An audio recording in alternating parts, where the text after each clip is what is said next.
Hi, kids. And I call you all kids because I'm old enough to be at least your father, if not grandfather. Welcome to 007 Podcast, Ask the $50 Billion Man.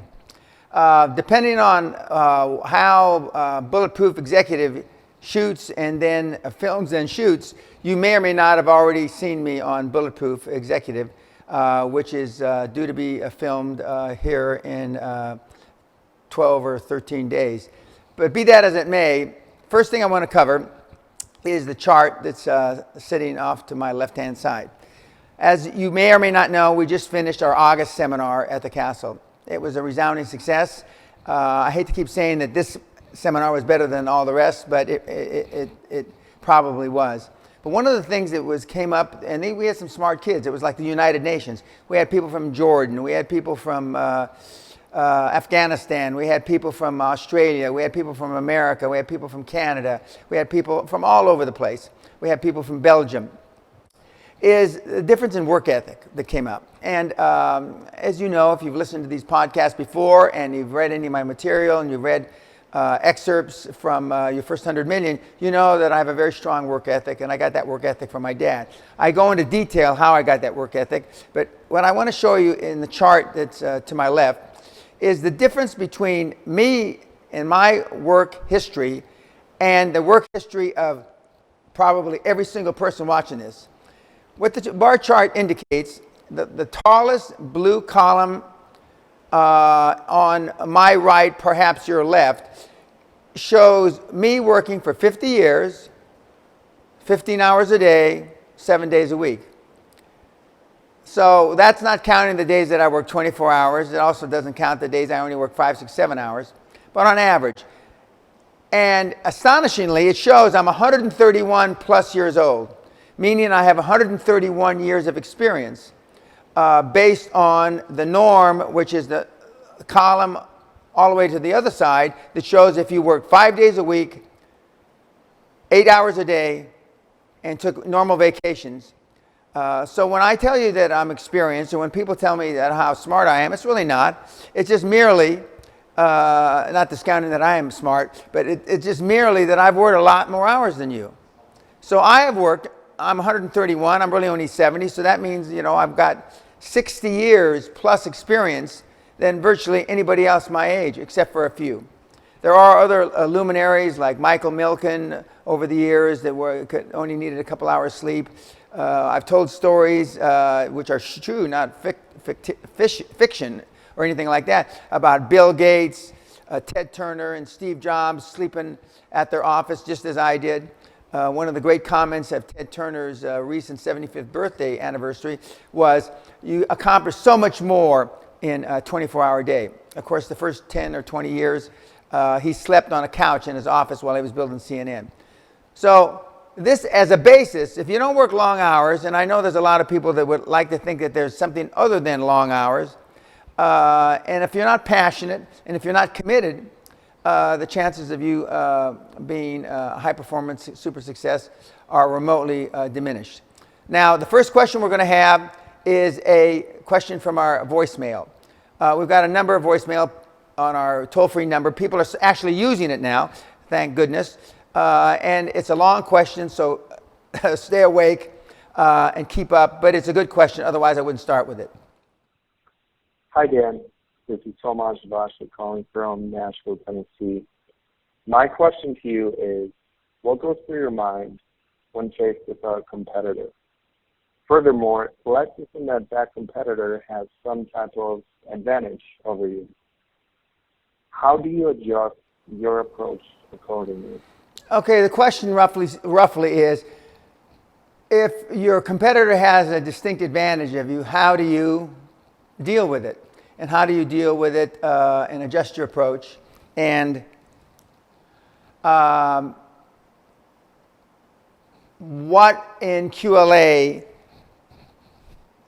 or what format in QLA allows you to do this? Well, it's very simple. Self-confidence, self-esteem, practice, and practice. Many people are going to have a competitive advantage over you. mostly based on experience, because of the chart that I just showed you, the experience of most of the people that you're going to come up against is going to be greater than yours. But that's why you have your dream team.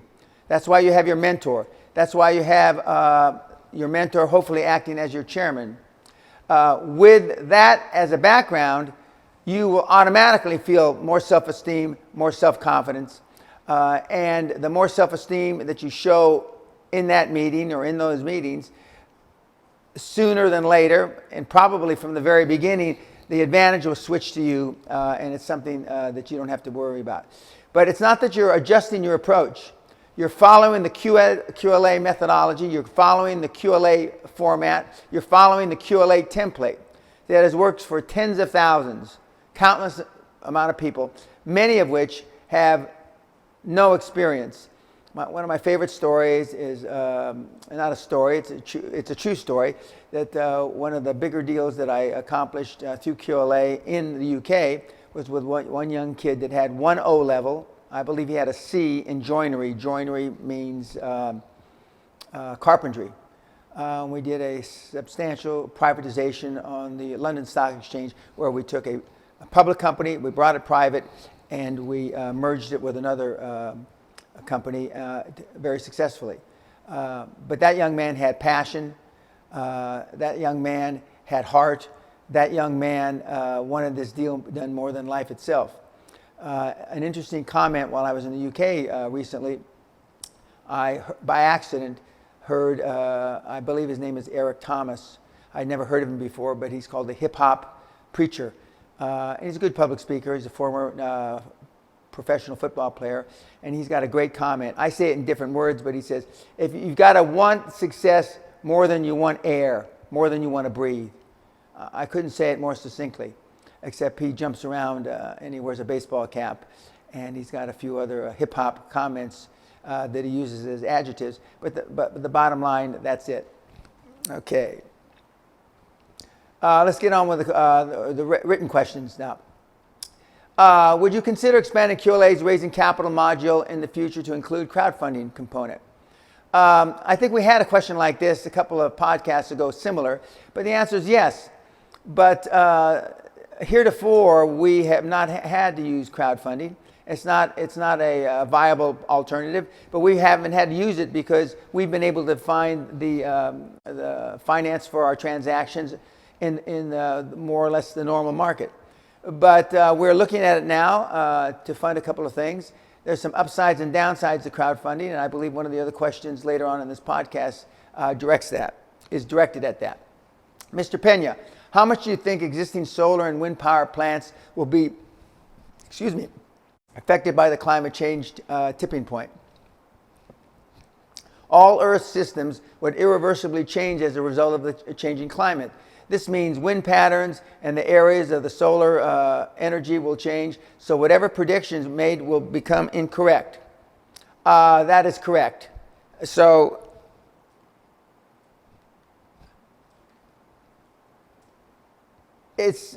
I'm not a big believer in the Earth warming, as many of you know.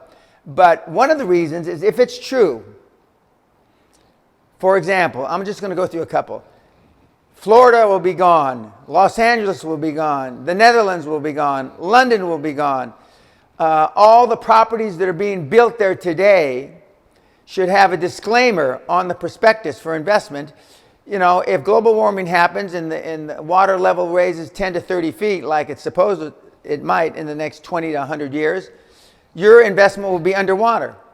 In addition to that, the windmills, the wind power by wind will change because the wind patterns are going to change. In addition to that, the sun and its ability to warm through nature will change. All that stuff would change. Thankfully, I'll be hopefully long gone. But as I said, 3 years ago, almost 3 years ago, when my wife Sally and I went to renew our vows at the magnetic South Pole, we were there with scientists. It was the centennial for the discovery of the South Pole.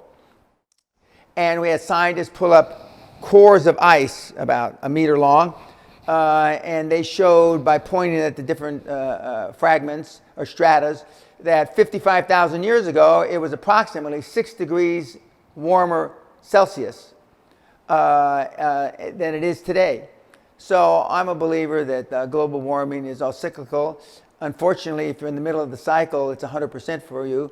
And so right now, a lot of people are getting wealthy off of it. In fact, I'm looking at a couple of solar deals, and I'm involved with one alternative energy deal myself. One of the questions that I was asked, what was the pitch Lucinda Burke used to raise so much money in the 90s? Well, she had 100% passion, 300% passion, the little lady. And she used that, but in the industry that she was pitching, it was mobile home parks. And at that time in the 90s, mobile home parks, the average cash flow in the industry was 67%. And that normally sucked people into the vortex, because if you can't manage something that's got a positive cash flow of 67%, then you ought to be jumping in front of a bus. Can I contact you, Dan, for an occupation? I assume they mean, can I contact you for a job? Sure, but I only entertain people and doing deals with people that have attended the Castle Seminar. That sounds exclusive, because it is, because in a week I see whether I want to be involved with you, number one. Number two, if you've got passion, et cetera, et cetera. And number three, if you might make, and I don't bring many employees out of there, or hire many employees, if I want to bring you onto one of my teams. How do you enforce self-discipline? Tough as hell. But part of the self-discipline process is obviously how you were raised by your parents, and what kind of background you've got. Did you get through school in 8 years like I did, university, or did you get through in 2 years? But how you round that all up, so to speak, is by the people that you hang around with now. Most of the lack of self-discipline you have is due to the average of the 5 people that you were raised by, and the people that are your friends now. I say in my blog and social media, you show me your friends and I'll show you your future. If your friends are undisciplined, you'll be undisciplined. If you begin to be associated with people that are disciplined, your self-discipline will increase geometrically. Are you sure you can make rich an 18-year-old who lives in one of the poorest countries? No, I'm not positive that I can make just any old 18-year-old kid. But if the 18-year-old kid has passion, the 18-year-old kid wants, as the hip-hopper that I commented on a few minutes ago, wants success more than he wants to breathe, the answer is yes. There's countless stories of kids from poor backgrounds. I didn't come from one of the poorest countries. I certainly came from a relatively poor family near the barrio in Los Angeles. So yes, it is possible. And we had, in this recent seminar, we had a poor kid. He wasn't from a poor country, but he was poor. He was 20 years old. But he was there because he had a passion. If you were unemployed with little money, what steps would you take to make your first million? Well, if you don't have a passion for something, if you're not in love with something, if there's something that keeps you from sleeping at night, there's little chance that you're going to make your first million anytime soon. Most people make their first million through serendipity, by luck. And then they try to parlay that luck into some sort of small fortune. But the first step is to find something you love, find something that you're willing to do no matter what, for no pay, and then the money will come. If you were reborn in antiquity, but all the wonders of the world were already there standing, what would you build for people in the future to remember you by? Well, I'm not so concerned that people remember me. What I am concerned about, and the reason why I give all my product away, I tell you to go to torrent, I have countless, endless pages of content on my sites, is that I want QLA to be remembered. If I'm remembered in conjunction with QLA, so be it. But to build something, I'm building the QLA platform. Just as Napoleon Hill left us with in a number of books, but probably the most famous is Think and Grow Rich. I want people to remember QLA and perhaps your first 100 million. I've recently, in recent years, I should say, been referred to as the Latter-day Saint Napoleon Hill, or the 21st century Napoleon Hill. Well, that's a great honor. I haven't accomplished anything like Napoleon Hill has. Of course, my market is much more focused. Napoleon Hill's market is for more or less for the masses. Mine isn't for the masses. Mine is for a very small segment. Although the masses can use QLA and can read the book and apply it. I've been asked what my success ratio is with QLA. In the QLA seminar, it's 100%. I've changed everybody's life that went through there. Their goals aren't necessarily my goals, but you can't help but expand your goals. So what would you do if you were where I am now? Well, not knowing where you are now, but generally understanding the question, find something that you're in love with. Find something that you can be passionate about. Find something that you're willing to work on night and day for no money. A lot of people are hooked, addicted to the internet. We talk a lot about that. We talk about how it's not necessarily such a mentally healthy thing to be addicted to the internet. But find something that you're that addicted to and you'll succeed. A gentleman says, I say it's a gentleman, I don't know if it's a gentleman, cure multiple sclerosis. Dan, that is what I have. Can money do that? No. Money can't cure your multiple sclerosis, but what money can do is pay for the research to find a possible cure for multiple sclerosis. We're all dealt cards in life. Some cards are bad, some cards are good. But we have to play the game with what the cards we're dealt with. I was dealt some average cards, and I turned those average cards into winning hands. Not that you can ignore the fact that you've got multiple sclerosis or any malady, but it's not what happens to us in life. It's how we react to what happens in life that separates the high-performance person from everybody else. Do you think we should have mandatory military service, and why? Yes, I do. I think that we should have mandatory military service because all I can say is they used to say in my day, the military, give us a kid and we'll give you back a man. That's exactly what happened to me. And I just have to stand up when I say this because the kids today are too undisciplined. Kids today think that they have a right to success when they don't. Kids today, not all kids, but most kids, kids today think that the world owes them a living, and it doesn't.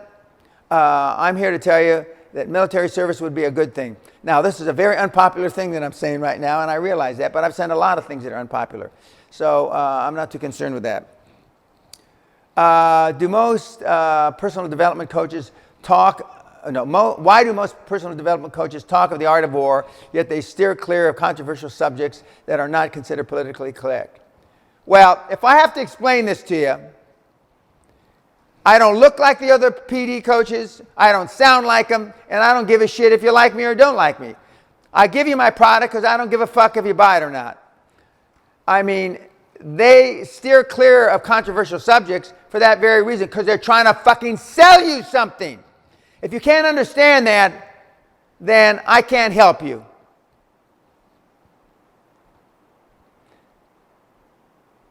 Why do I have so much disdain for boot camps and reference seminars? Because they're not boot camps. For what I just said about personal development, these guys wouldn't know a boot camp if it bit them in the groin. And I think it's a disservice to the people that did serve like I did and are continuing to serve. And I take my hat off to every single one of them. Why do you say passive income is not how to build wealth? Because you become passive. That's the whole point. Why passive income doesn't work to become super wealthy. Just to reiterate about passive income and building wealth. Wealth is built on a series of transactions, not just one. There's a reason why 95% of all businesses that are for sale, almost, I think it's worldwide, don't sell. Because they're all trying to get wealthy off one transaction. They've had a business 10, 15, 20, 30 years or more, and they've gotten sick, etc., or it's time to retire, and they want to sell it. And so now they're trying to get rich off one transaction. Instead of taking income out of your business in good years or in bad years, so when you go to sell it, you don't have to sell it for 10 times what it's really worth. But the main reason that I don't like passive income, because it makes you lazy. It makes you fucking passive. I mean, there's a word why it's called passive. So you can sit down on your big fat ass. That's why on a beach. And that's not what I believe in, and that's not what the high performance people believe in. I mean, did you see, God rest his soul, Steve Jobs with his ass on a beach? No. I think I've said enough about that. Well, I got ahead of myself. I just told you why most businesses don't sell. Because they're trying to get rich off one transaction. How is true to wealth build? These people that English isn't a primary language for them, it's cute questions. How is true wealth built? True wealth is built through a series of transactions, like I just said. Needless to say, I practiced this, so I got ahead of myself in the slides, because I know what the slides are coming. I'll try to back off and be more normal. Why should the bank or financial institution be interested in your deal? Very simple. They have to put the money to work, you dipshits. They have the money, and when they lend it out, depending on the banking regulations, depending on the country, etc., they lend it out 15 to 30 times. So they have to get it out. So that's why they're interested in your deal. As I've said countless times, every doofus deal on the planet can be financed somewhere. Probably not next door, maybe not even in your city, but somewhere. And you got to go out, get off your dead ass, collecting your passive fucking income, and go find it. How do I invest in disease and anti-aging research? I am interested in solving problems in the field. I already own some mid-sized companies. Find somebody that has already been successful in that and partner, joint venture, because then you've created an instant track record, which is what QLA is all about.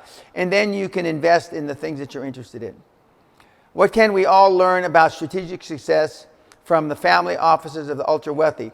How does privacy and security fit in a good wealth management framework? What this gentleman or lady is referring to is super wealthy families have wealth management offices all over the world to look at investment opportunities. They have them in third world countries, etc. They're trying to spread their risk. I don't believe that in that so much. And they are involved in the creation of a system that guarantees a return of the capital, not a return on the capital. I say this again. At my stage of my life, and when you have a great deal of wealth, you are interested in a return of the capital, not as much as a return on the capital. I think privacy issues and security issues, especially on the internet, are extremely hot because they're on the internet, and it's a good place to invest. And I know several extremely large, wealthy families do the very same. I got cards of CEOs, chief operating officers, lawyers, accountants, producers, financiers, and entrepreneurs of Oscar-winning films and other studio successes. But what do I do with these contacts now?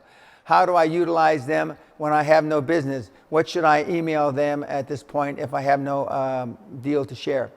Okay. This is somebody that has gone to an event, collected a lot of cards, and because they feel insecure because their idea isn't formulated, they don't know how to follow up with all the leads that they've generated.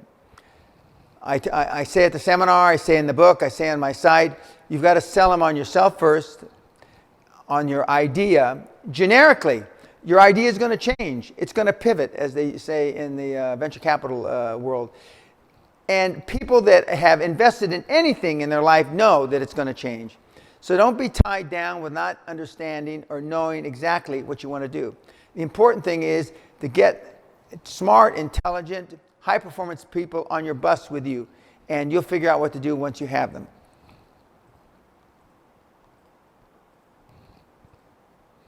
How do I keep calling Adelson, who's a billionaire, for example, without appearing to be a lunatic? This is another young kid that I work with that is concerned that political correctness deems that if he continues to call like a madman, the guy will think he's crazy. Well, I've told the story many times where it's like the movie Wall Street. Gecko was called on 100 times, I think, by the young stockbroker before he answered him and gave him a brief interview.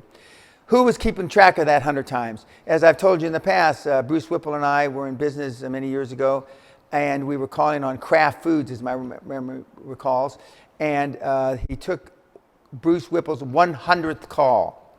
Now, is it a coincidence that he took the 100th call? No. The CFO was keeping track of the calls, and so was Bruce. I was just watching a podcast of a program that it's been suggested I go on. I wanted to see some of the things they do on their podcast. And it was interesting. The founder of the podcast says he has 3 piles on his desk, not on his handheld device. Okay, the first request, he prints out apparently the email for the first request of him. He doesn't answer it. He has a second request. He doesn't answer him. He doesn't even he puts the third request in a pile that he would answer or he would respond to, because he's measuring how important it is to the guy. I have a similar method. I know some people that delete the first 3, 4, or 5 requests, and if you don't make more than 3 or 4 or 5 requests, they never respond. The same guy, if my memory serves me correctly, got T. Boone Pickens to respond to him by letter, because T. Boone's a guy that's probably 10, 15 years older than I am, and he's an old-fashioned guy. He still writes letters. But he said that thank you for the opportunity. Thank you for asking him to be on your board, Dream Team, but he's too busy. Why Dan Peña, pros, recommend me anybody, lawyer, accountant, construction, to make only small... This is another guy, his English isn't his primary language. Why do the professionals, lawyers, etc., make only small project in real estate or in his endeavor available to him, and they only recommend that this guy do those small deals? Because when you do big deals, you'll get probably different representation, and the blood-sucking fucking smaller lawyers and smaller accountants won't get fees. So they want to keep you in the small fishbowl. It's very simple. Why do you say we all need overdrafts and lines of credit? Because you never know when there's going to be an investment opportunity. You never know when you might need an extra $20,000, $50,000, or $300,000, depending on your line of credit or overdraft. And a line of credit and an overdraft, for those of you that don't understand it, is a pool of money that the bank allows you to use, pay a fee for it, to have it sit there, and not even when you're not using it. But they've already approved the credit. So that means when you need the money, you can get the money in 24 hours or 48 hours. But all businesses need that. Now because some credit cards, and maybe I'm speaking because my credit card limits, I have a couple credit cards that I think don't have any limit.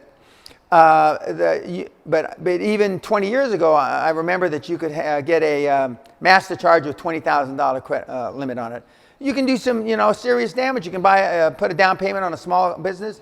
I mean, that works. So get an overdraft and or line of credit, depending on what part of the world you are. How do you manage your exercise when you travel extensively? How do you handle jet lag? Okay, I'm going to start with jet lag first. And I think we have a disclaimer on these podcasts that I don't mean to offend anybody, but I will.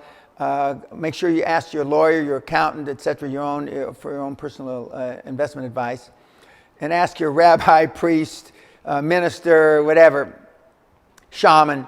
But jet lag is for cunts. Now, I just got back from two months on the road. Other than gaining 6 pounds, which I've already lost 4 pounds of it in the 3 days that I've been back. And as I said, I was being interviewed in Hyde Park by the Financial Times many years ago. And they said, Mr. Peña, you were in Amsterdam yesterday. You were in Houston 2 days before that. And yet you were in London 5 days before that. You were in Moscow. And they said, doesn't jet lag bother you? And I said what I just said, no. I mean, jet lag is for cunts or for weak people, because I believe very strongly that it's mind over matter. Now, as I'm getting older, I'll be 70 my next birthday. And by the way, my 69th birthday was a lot of fun. And my wife, who took me to Scandinavia and parts of Russia. It's in your mind. But if you're not busy, if you don't love what you do, then jet lag, I'm told, will affect you. But I might also add, since in the last few years, I've discovered melatonin, which is a non-addictive pill that you can take that induces sleep, which does help me get back on a normal sleep rhythm. As for exercise, I'm not one of these guys that says that as soon as I hit the new time zone, I start exercising. I don't do that. Normally, when I hit a new time zone, I do 2 things. I eat a little something, and I take a nap between 1 and 2 hours. Then I go back to my normal schedule. Even while I'm traveling, even while I was in Africa, and even no matter where I am, I'm on a cruise, or I exercise at least 5 days a week, some days 7. Because if you can't stay mentally fit, I mean, I had this suit made for me in the late 80s, and it still fits. I can't say that for most of the people watching the show that are old enough to have had clothes made or any kind of clothes bought from the 80s. You have to stay physically fit. Has your exercise modus operandi changed, and why? No, it hasn't changed. I've been on the same one for at least 20 years. The only difference is that as I think my last newsletter had a little clip in it for a couple minutes that shows the intensity I have still in the gym. I try to work out, when I say try, that means I do. When I say I try, it means I do. I work out very hard, but I still like the gym. That's another thing. I enjoy exercise. I've convinced myself part of the reason that I've been very successful is I'm very fit. Now, whether that's true or not, I'll never know. But up here, I think it's true. Therefore, it is. Why do high performers of old why did high performers of old times not exercise? Well, they also didn't live as long. I know that exercise as a regimen wasn't considered important. But Andrew Carnegie, a fit little guy that he must have been, he lived to 87, I think, who's, in my judgment, the greatest entrepreneur of all time, who comes from right down the road from Guthrie Castle in Dunfermline, Scotland. I tried to buy, or I considered buying, his castle, Skibo Castle, many years ago, but then when I found out it had 105 bedrooms and I knew what it cost me just to refurbish 22 bedrooms, I decided against it. But they didn't exercise as much. But they worked hard. But they also didn't have processed food. They didn't have all the things that we have working against our health. Now, we get a lot of interesting questions, but this question I'm about to answer is stretches the boundaries of interesting. I'm going to first read the question, then I'm going to make a few comments about it. Dan, as a religious man, do you feel you are preaching the word of God in any way? In a way.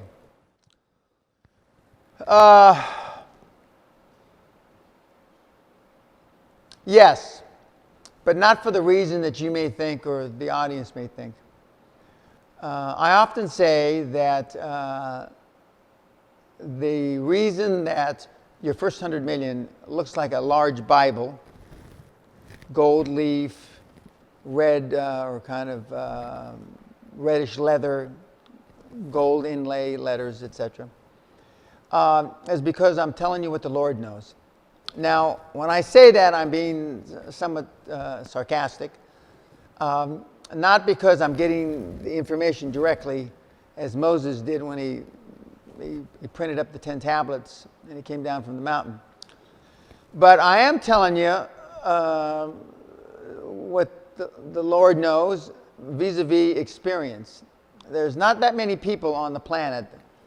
There are some, but not many, that have more experience than I do. Reference things I talk about. And in the coaching arena, there's virtually, I don't know of any. Maybe there are, but I don't know them. So when I say I'm telling you what the Lord knows, I'm telling you what tens of thousands of case studies have shown me. And I laugh and chuckle sometimes, which isn't really polite, when I hear these other guys. The two things that make me chuckle the most are boot camp and best practices. Boot camp, you've already heard me say, these guys would know boot camp if it bit them in the groin, because I think it's a disservice to the kids that are currently serving this country and other countries in the military, and people like myself that have served honorably. But the other thing that makes me chuckle is when people say that this is best practices. Okay, if what they're talking about is best practices, I'm telling you what is the best of best practices.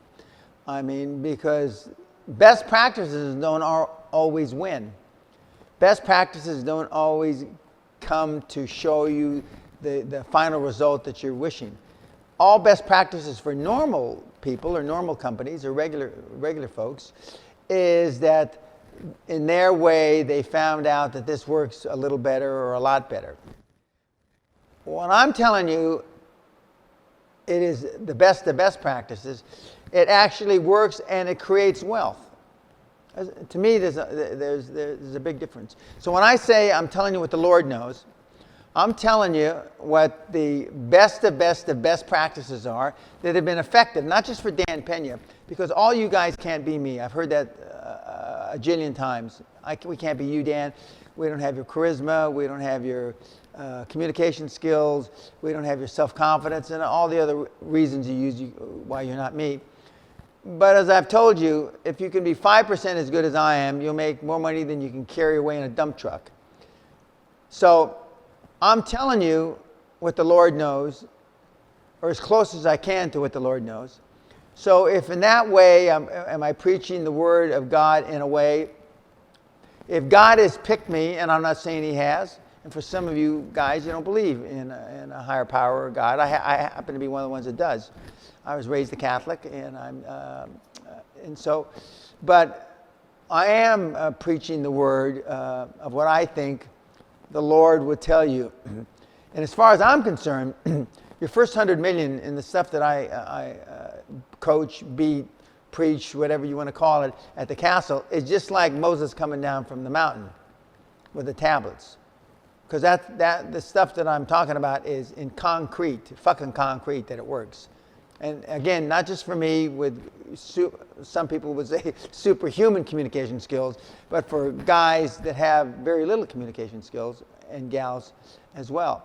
So as a religious man, they're giving me more credit than I am, I do believe. Do you feel you are preaching the Word of God in a way? And that's why I said the answer is yes. But please, don't give me more credit than I'm due vis-a-vis religion. Notwithstanding, my wife and I support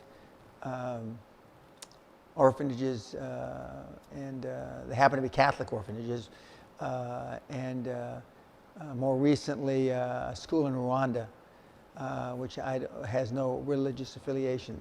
So I hope I answered that question. And what is your opinion about we should take less risks as we get older and be careful with our assets? No. What we should do is, because we've gained experience through years of investing and making mistakes, our risk exposure is less because we know what risks really are. It's not because we are taking less risks with our assets. Again, see your own lawyer, accountant for your own personal advice. How do you deal with the banks threatening to close your property? I assume that means foreclosure. Well, I rant and rave and scream, you've got to, why? I assume that if they've given you lead time, you've got nothing to complain about. But if all of a sudden one day the bankers walk in with foreclosure papers, then you have legal recourse and you can do something about it. But most people get ample time, so you really have no excuse. Why are people getting afraid to approach venture capitalists or private equity people in today's bad market? They've always been afraid. They're not afraid today. They're always afraid because they don't understand. Even private equity, they have to get the money out. They may not like your transaction. They may not like you. But there's a higher probability they're going to like you if you've got a mentor chairman with a good track record, other members of the team that have great track records, an accounting firm and a law firm that is on your extended dream team that is giving you success fees until you it's rolled up in your first transaction. The only difference that I see in today's market than 5 years ago's market is that in today's market you have to make more presentations. And why do you have to make more presentations? It's not so much because it's a bad market. It's because the guys with the money have more fucking opportunities to put their money. So they look at more transactions. What is the secret to marketing? Well, there is no secret. The secret to marketing, and there's different forms of marketing, but I'm assuming for the purposes of this podcast that he's talking about internet marketing, because that's what most people do, because that's what is the easiest to do. But marketing is finding a need and fulfilling it. And marketing doesn't come cheaply. It comes cheaper or on the internet, I should say. But the secret to marketing is testing, retesting. My old friend, Jay Abraham, who used to be a neighbor of mine many years ago, in the first real seminar I went to outside the Dennis Waitley seminar that I've talked about, said marketing is testing. And that's what it is. And failure is just testing. So the secret is persistence, focused persistence. How big should the profit margins be in a business? I like big profit margins. I've said this many times. I like profit margins that are at least 20%, but I even like 40% profit margins better. Retail businesses that have 1 or 2% margins are tough. And the reason why I like big margin business is because you kids can't manage. It's very difficult to manage successfully a small margin business. Some people, unless you come out of retail and you really understand it, I'm not saying it's impossible, because nothing's impossible. But I like big margin businesses because it gives you more room for error. And we're all going to make errors.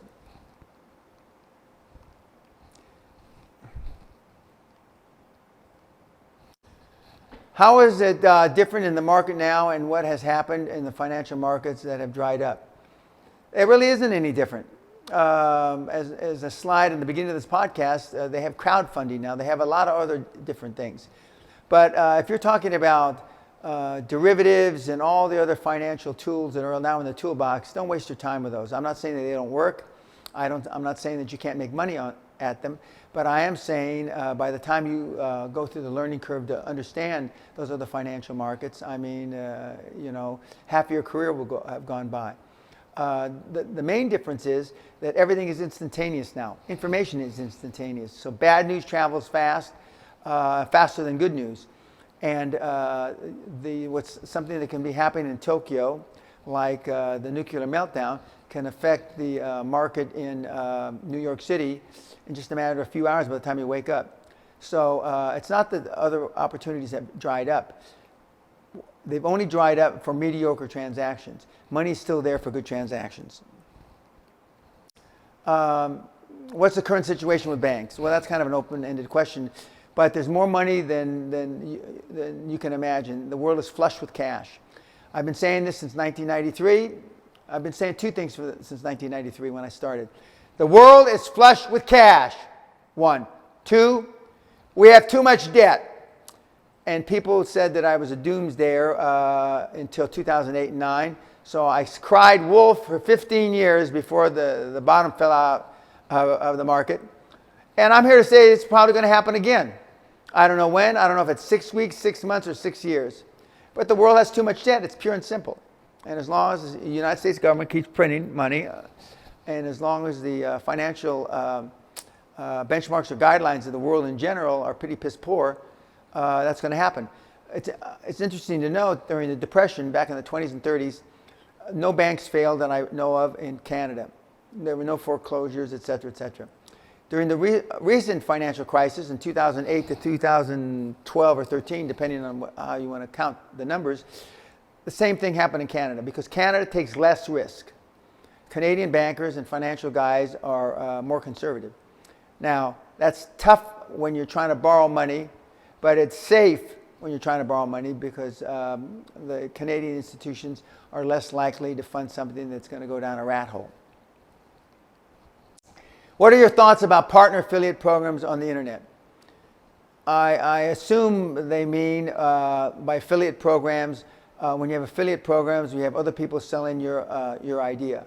I believe things like ClickBank are just big groups of affiliates.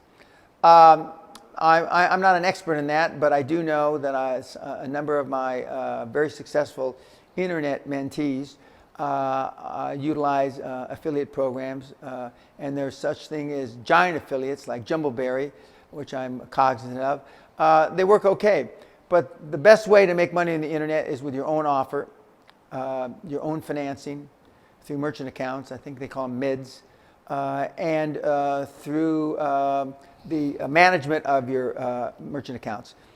Anybody can get a merchant account. Not anybody can get 5 or 10 merchant accounts. But the point is, when you have chargeback and refunds, et cetera, it's management of those finances that separates the big guys that are doing $500,000 to $10 million a month in revenue, and the guys that are doing $10,000 to $20,000 a month in revenue. If you're young and you can do it all over again, I assume they mean me. If you're young, I feel young, damn it. I just had my 69th birthday. All over again, what would you do? I do the same thing I told Rick Scott, who's the sitting governor of Florida today, my old lawyer, who asked me many years ago, Dan, you know, where should I go to make the kind of money that you made? And this was a transaction that we just completed.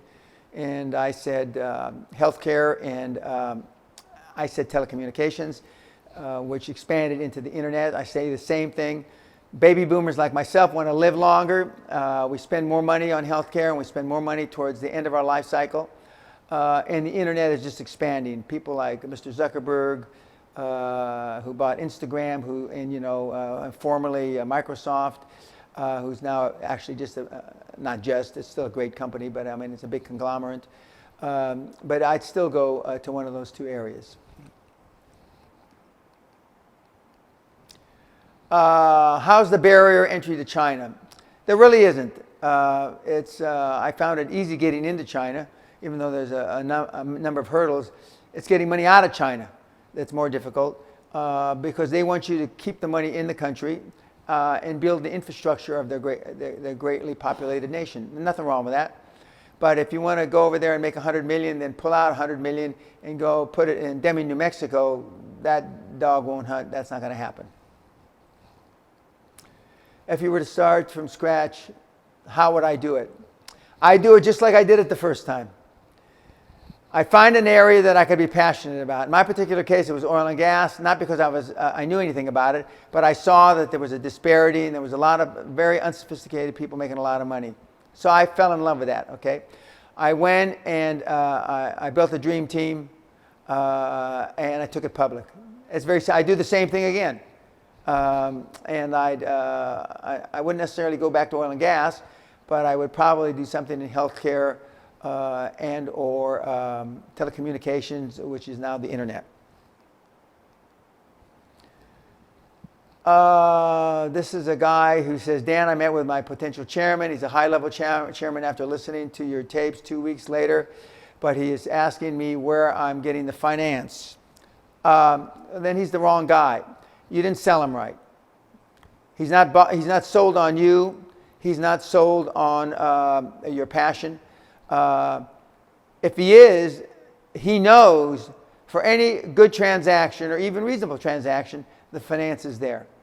You will have trouble convincing older Dream Team members is the finance is available without equity or down payment that you'll be required to put in. Because that's old school, I'm telling you, quantum leap, new school. And it's not new school. I've been doing it for 30 years, and QLA, as it's called now, has been doing it 20 plus years. But they have to believe in you. If they don't believe in you, then you got the wrong person on the bus. But the finance is available. And I know you've spent time recruiting this guy, but you got to move on.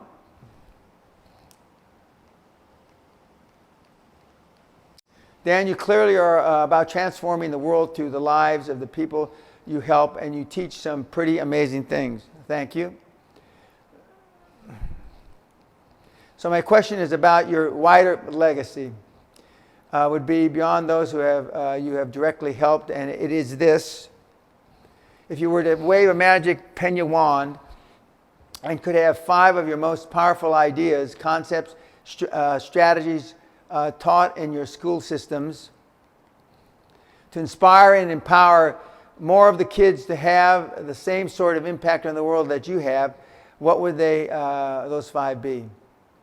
You guys are getting awful fucking esoteric. I mean, I'm not that much of an esoteric guy.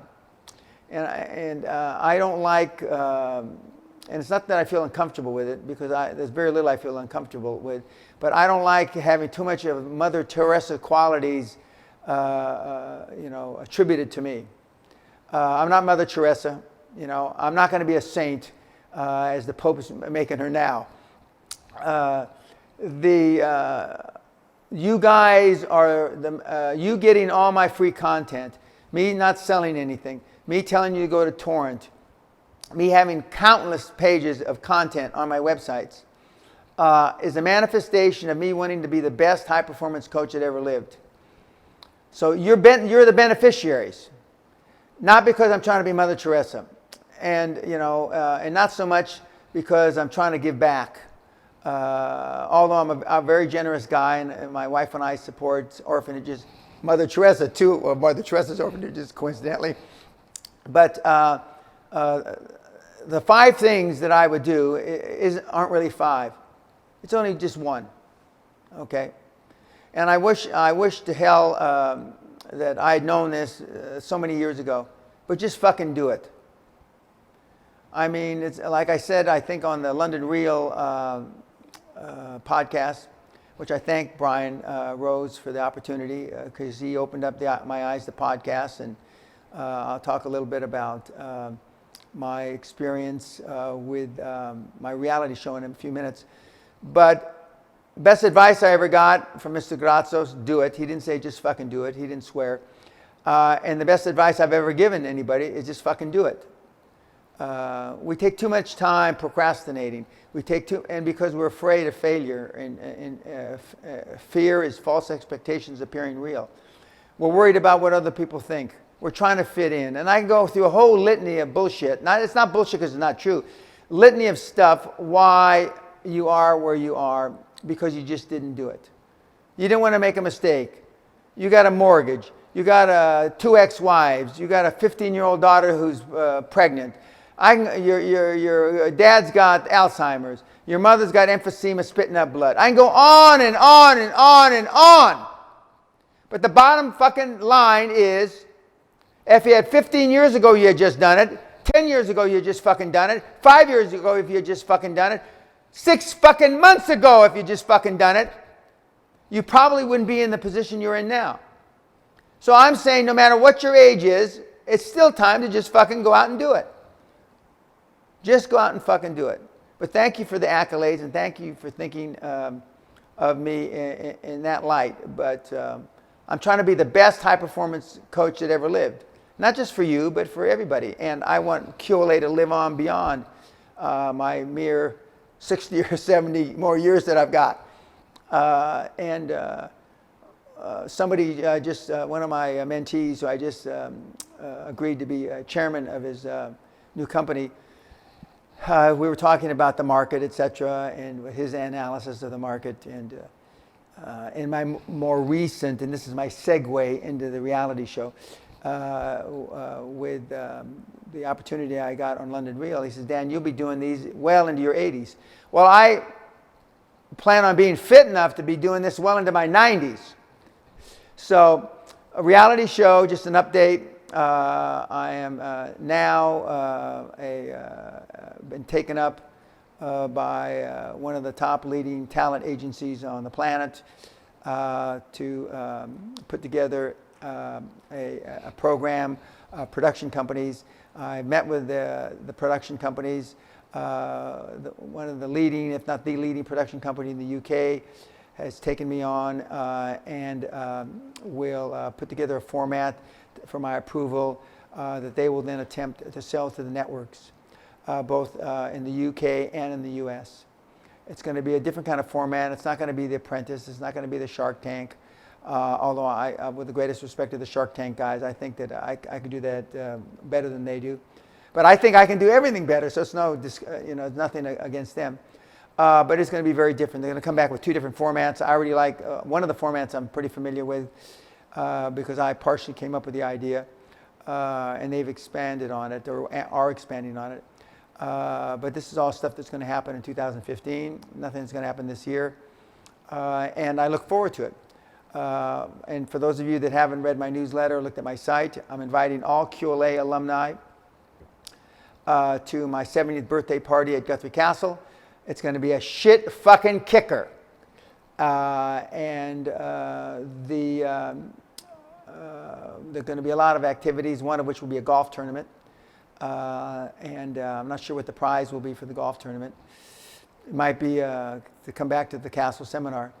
There will also be friends and family.